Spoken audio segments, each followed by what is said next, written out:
히스기야 왕이 유월절을 회복을 시켰고, 그리고 말씀으로 이스라엘 백성들을 회복을 시켰고, 그리고 장애물을 제거하고 우상을 제거했고, 하나님과 연합하여 가까이 하며 떠나지 않았음에도 불구하고 이해되지 않는 것은 히스기야 왕에게 불행이 찾아왔다는 겁니다.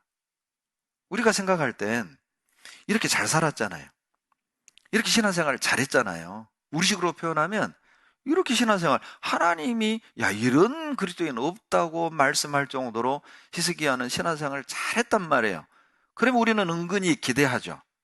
형통, 복, 축복, 가정도 평안하고 자식들도 다 신앙생활 잘하고 사업 잘 되고, 그리고 건강도 하나님이 지켜주시고, 우리는 은근히 그런 보상을 기대합니다. 내가 이렇게 잘 살았으니까 이제 뭔가 좀 집안이 평안해지고 뭔가 하나님의 은혜와 축복이 있겠지. 자, 그런데 히스기야는 우리가 예상하지 않았던 경험을 하게 돼요. 하나님 이사야 선지자를 보내서 너 죽는다. 그러니 네 집 처치하라. 너의 집을 처치하라. 그게 다른 번역에 내 집의 모든 일을 정리하라. 이렇게 번역이 돼요. 우리가 생각할 땐 복 받아야 되잖아요. 이런 그리스도인이 없다고 하나님이 인정했다면 뭔가 축복해 줘야죠. 은혜를 줘야죠. 웬걸요? 너 내일 죽어. 그러니 너 정리해. 우리가 이런 상황이 된다면 우리는 어떻게 반응할까요? 20장 1절입니다. 열왕기하 20장 1절. 그때에, 여러분이 그때에, 우리식으로 말하면 신화생활 잘하고 있을 때, 우리식으로 말하면 먹고 살만 할 때, 우리식으로 말하면 뭔가 하나님의 축복과 은혜를 기도할 때, 그리고 19장과 연결시켜 본다면 아수르 군대 18만 5천 명을 하나님이 송장이 되게 하고 이 엄청난 전쟁에 승리했을 그때, 우리식으로 말하면 먹고 살만 할 때 죽음은 찾아왔다. 너 죽는다. 내 집안의 모든 일을 정리해라. 이걸 하나 마음에 각오하셔야 됩니다. 아, 신앙생활 잘해도 병들 수 있다. 아, 신앙생활 잘해도 사고 날 수 있다. 아, 신앙생활 잘해도 망할 수 있다. 신앙생활 잘해도 집안에 우환이 들 수 있다. 신앙생활 잘해도 이해되지 않는 재앙을 만날 수 있음을 미리 알고 계셔야 해요. 히스기야 왕은 잘하고 있을 때 병을 얻었고 사형 선고를 받은 것입니다. 우리는 히스기야 왕의 일생을 총체적으로 성경을 통해 볼 수 있죠. 시작과 끝을 우리는 한순간에 볼 수 있어요. 결과적으로 말한다면 히스기야 왕의 생각지 않은 이 질병, 생각지 않은 이 사형 선고는 이사야 38장을 기록하게 하려는 하나님의 계획이었어요. 이 죽음을 경험했기 때문에 우리가 복음 때마다 듣는 보옵소서 내게 큰 고통을 더하신 것은 내게 평안을 주려 하심이라. 주께서 나의 영혼을 사랑하사 멸망의 구덩이에서 건지셨고 나의 모든 죄는 주의 등 뒤에 던지셨나이다. 사형 선고를 받았던 히스기야 왕이 15년 생명을 연장받고 난 뒤 쓴 간증이에요. 그게 바로 이사야 38장입니다. 이사야 38장을 기록하게 하려고 하나님이 병을 허락하셨고 사형 언도를 내린 것이죠. 자, 이제 우리에게 적용시켜 봅시다. 우리가 신앙생활 하면서 나는 잘못한 것 없는 것 같은데, 난 정말 열심히 신앙생활 해왔던 것 같은데 왜 이렇게 되는 게 없지? 왜 이렇게 나는 고달프지? 그때 하나님이 뭔가 기록하고 싶은 역사가 있음을 기억하셔야 돼요. 뭔가 하나님의 계획이 있다는 겁니다. 우리에겐 그냥 의미 없는 고난이 없어요. 무계획적인 고통을 허락하지 않습니다. 그리스도인의 고통, 그리스도인의 실패, 그리스도인의 아픔 속에는 반드시 하나님의 선하신 뜻과 계획이 있다는 겁니다. 가끔 그런 웃지 못할 일들을 경험을 하죠. 교통사고가 났어요. 병원에 입원을 했습니다. 교회에 알리지 않는 형제자매도 있죠. 왜냐하면 창피하게 생각을 하는 거예요. 사고로 입원했다.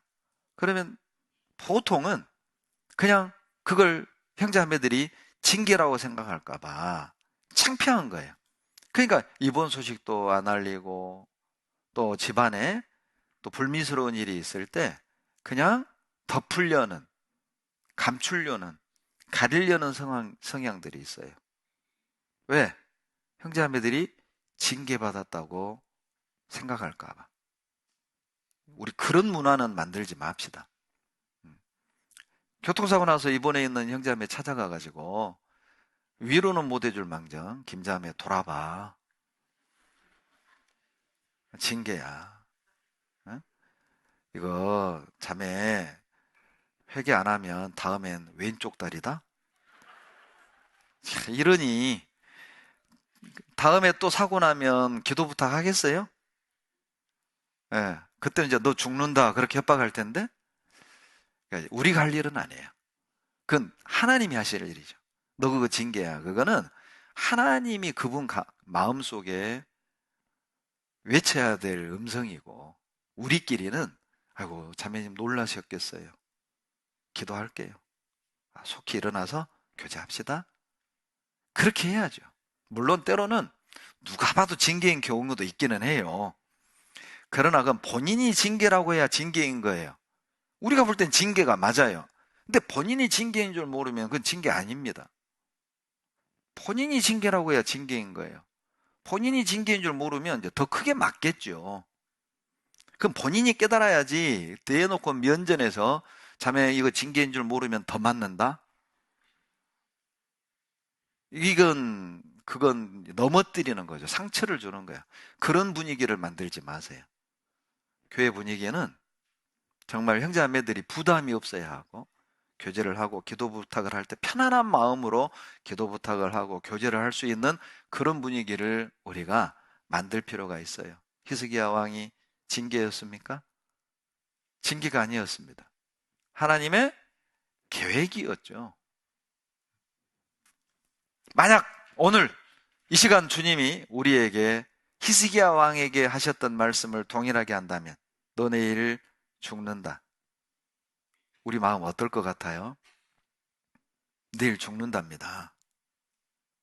너 하고 있는 일 정리해. 너희 집안의 모든 것들을 정리해. 너 내일 죽는다. 자, 그런 심정으로 나머지 내용을 들어보세요. 히스기야 왕의 이 모습을 통해 우리가 왜 늘 항상 매일 마지막인 것처럼 살아야 하는지를 말씀하고 있어요. 여러분, 죽음은 갑자기 옵니다. 죽을 줄 알고 죽는 사람이 몇이나 될까요? 어머니 학교 다녀오겠습니다. 여보, 출근, 직장 갔다 올게. 그렇게 집을 나섰어요. 그것이 마지막일 줄 누가 알았어요?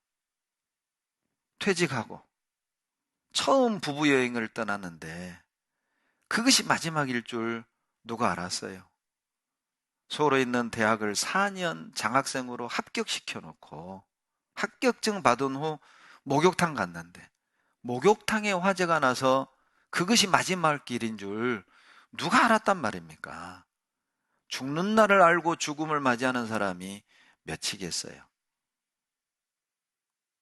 마지막일 줄 모르는 마지막을 만난 거예요. 그래서 우리는 늘 마지막인 것처럼 살아야 하는 겁니다.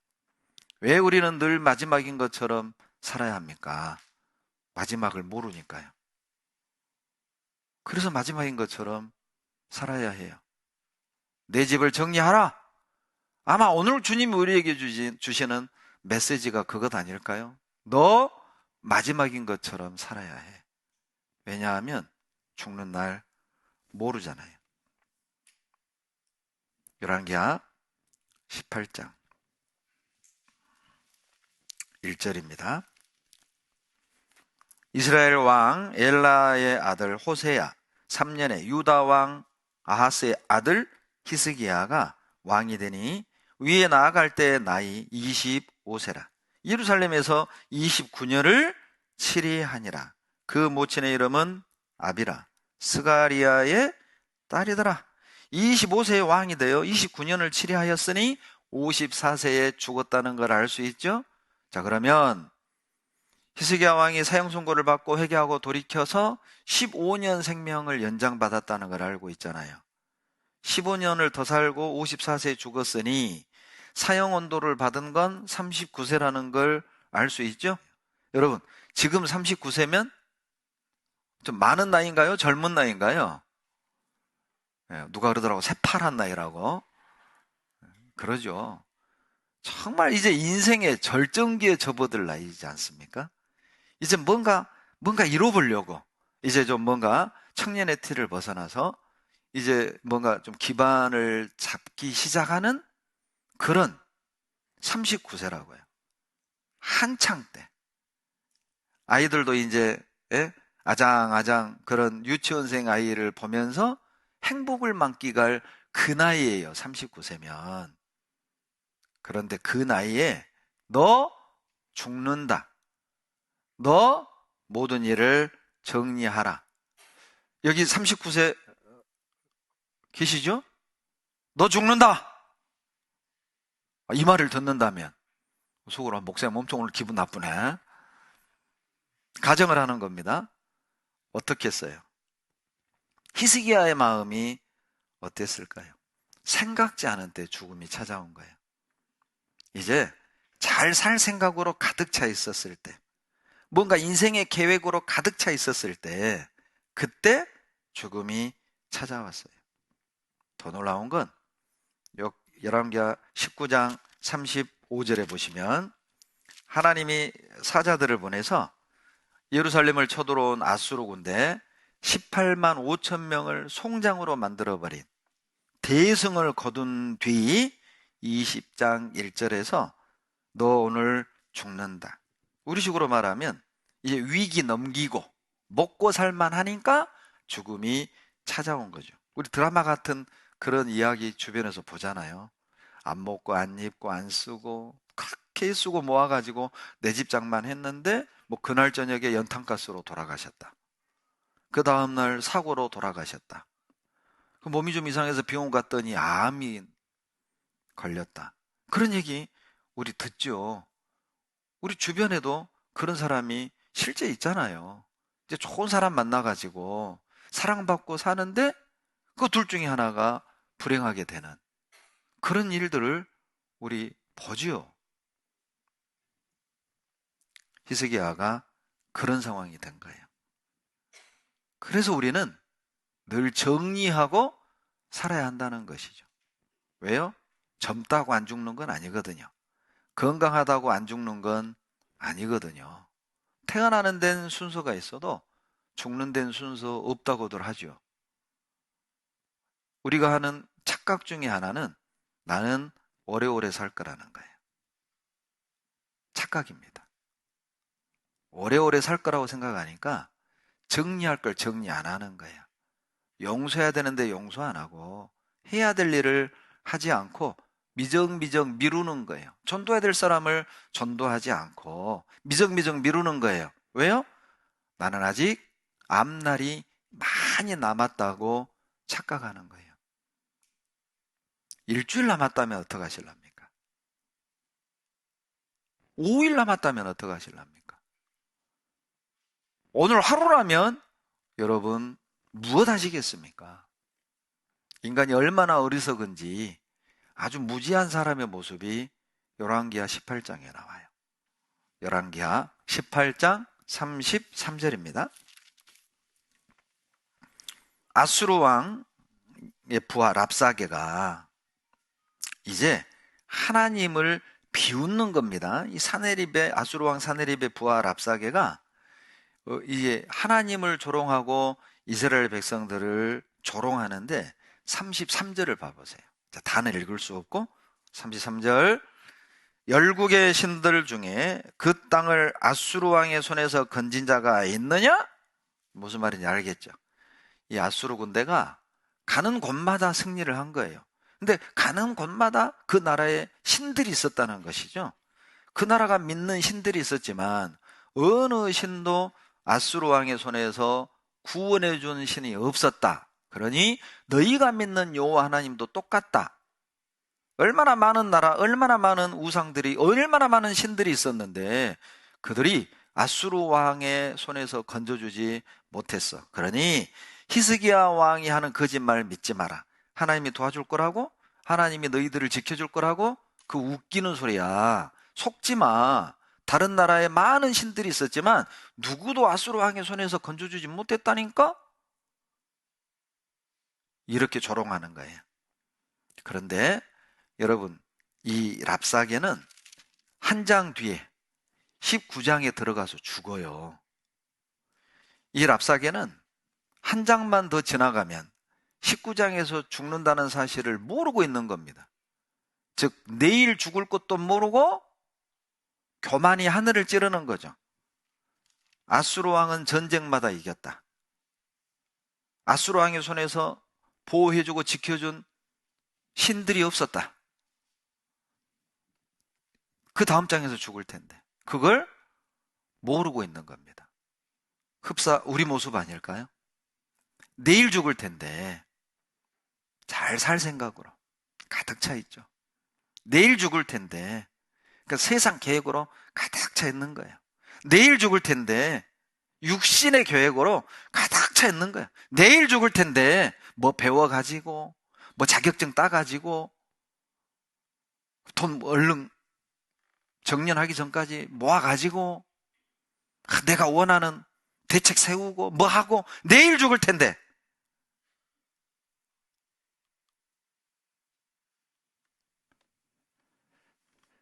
그것도 모르고 골프 치러 다니고 죄 짓고 다니고 미워하고 용서 못하고 싸우고 욕심 부리고 서운해가지고 마음에 꿍 하고 살고 내일 죽을 텐데 자, 지금 이 마음으로 주님 만날랍니까? 자, 지금 이 마음으로 죽을 준비가 돼 있는 겁니까? 랍사게는 하나님을 조롱하고 하나님을 비웃었어요. 왜요? 내일 죽을 걸 꿈에도 생각 못 했어요.